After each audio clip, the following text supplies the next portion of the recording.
भक्ति का सीधा अर्थ है आंतरिक विकारों में कमजोरी आ जाना। जो दुर्वासना मम सदा परिकर्षयन्ति, दुर्वासना सदा खींचती रहती, अब वो कम होने लगी, जलन कम होती है। जैसे आपने कोई कटु वचन कहा तो कितनी जल्दी हम इसको मिटा देते हैं, ये हमारी भक्ति की प्रवीणता है। अब हम इसको जीवन भर भी ये वही आदमी है जिसने हमको गाली दी थी, हमें याद है 20 वर्ष पहले इसने, अभी 20 वर्ष से वो रखे हुए है, संसारी पुरुष का लक्षण। और 20 सेकंड के अंतर्गत बड़ी से बड़ी घटना को मिट्टी में मिला दिया विवेक के द्वारा। भगवान का कोई विधान होगा ना, कोई पाप होगा, उसका मोचन करने के लिए भगवान ने किया। नहीं, ये व्यक्ति हमको क्यों ऐसा बोलता, ऐसा व्यवहार क्यों करता, उसके हृदय में भगवान बैठे हैं, मुझे निष्पाप कर, खत्म किया। और दोबारा देखेगा तो ये नहीं कहेगा ये वही व्यक्ति है।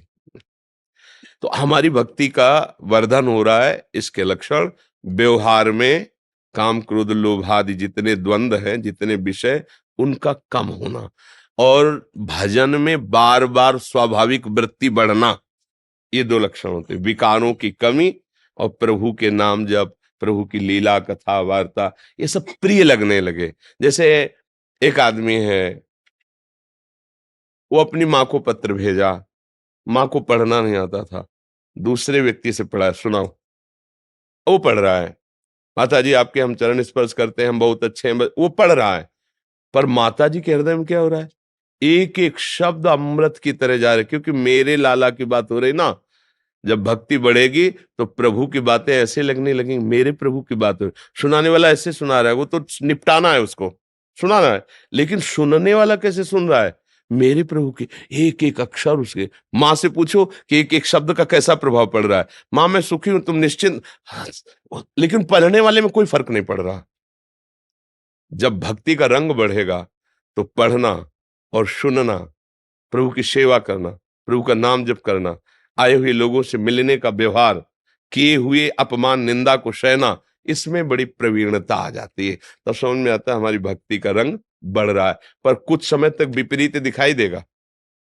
क्या विपरीत दिखाई देगा? अब पहले से ज्यादा विकार बढ़ रहे हैं, अब पहले से ज्यादा अशांति बढ़ रही है।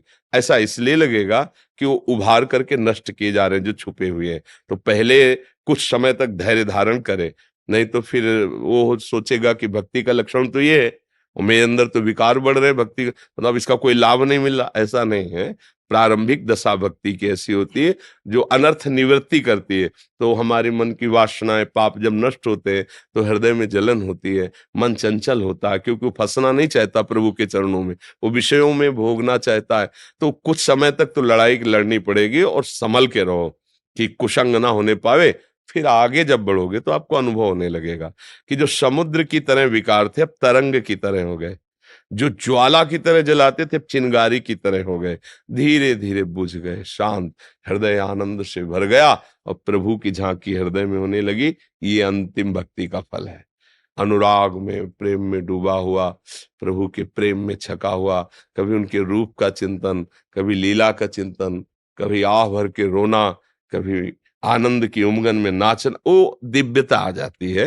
भक्ति का चरम फल है निरंतर प्रभु को अपने सामने देखना।